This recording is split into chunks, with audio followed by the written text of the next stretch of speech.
अच्छा मैच खेला और जब जहाँ पे हारिस फेल आउट हुए तो वहाँ पे हमें ज़्यादा रन की ज़रूरत थी और हमारे पास ऐसे बैट्समैन मौजूद थे कि जो कि अच्छी हिट खेल सकते हैं। तो ऐसे मुझे लगा कि मुझे वहाँ पे आसिफ अली को भेजना चाहिए, इसलिए आसिफ अली को वहाँ बैटिंग करने के लिए भेजा। आई थिंक वो राइट टाइम था उनकी बैटिंग करने में।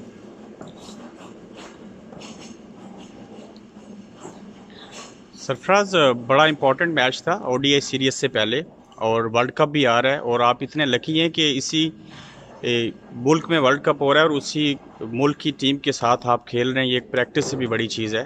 तो पहला एक तजर्बा था, उसमें नाकाम हो गए। फेलियर की वजह क्या हो सकती है आज के मैच की? देखिए, मैं समझता हूँ कि एक तो पहले तो हमने जो है कमबैक बड़ा अच्छा किया, 2 आउट जल्दी होने के बाद बाबर और हारिस ने बड़ी अच्छी इनिंग खेली। लेकिन जो हमारी बैक टू बैक जो है वो 3 विकेटें जो है 2 ओवर में गिर गई, वहाँ से थोड़ा-सा हमें जो है थोड़ा-सा मैच में पीछे आना पड़ा और फिर आखिर में इंग्लैंड के बॉलर्स ने जो है आखिरी डेथ ओवर में जो है फिनिश अच्छा किया। आखिरी वहाँ पे 10-12 रन जो है वो शॉर्ट हो गए थे। लेकिन उसके बावजूद हमने अच्छा कमबैक किया, लेकिन जो मिडिल ओवर्स में हमें विकेट नहीं मिल सकी और आई थिंक क्रेडिट देना चाहिए इयन मॉर्गन को। He played really well. Sarfaraz, कहीं आप ये तो नहीं कह रहे कि बॉलिंग का अभी स्टिल हमें जो है उसमें मुश्किलात हैं? आमिर के बारे में और दूसरे बॉलर के बारे में ये कहा जा रहा है कि इस सीरीज़ में अगर उन्होंने परफॉर्मेंस अच्छी दिखाई तो वो हो सकता है कि वर्ल्ड कप में भी टीम का हिस्सा बने। कहीं बॉलिंग का मसला तो नहीं है कि बैटिंग देखें, इतना अच्छा टारगेट था फिर भी आप उसको सेफ नहीं कर पाए?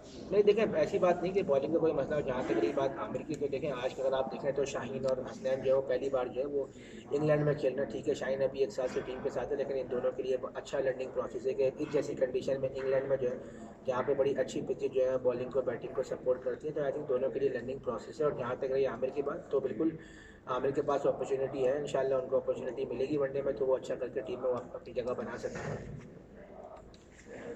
जी। सरफराज, जैसा कि अभी नासिर हुसैन जो साबिक कप्तान है इंग्लिश टीम के, उन्होंने कहा था कि बॉलर्स जो हैं वो एक सीक्रेट वेपन साबित हो सकते हैं, लेकिन आज वैसा नज़र नहीं आया।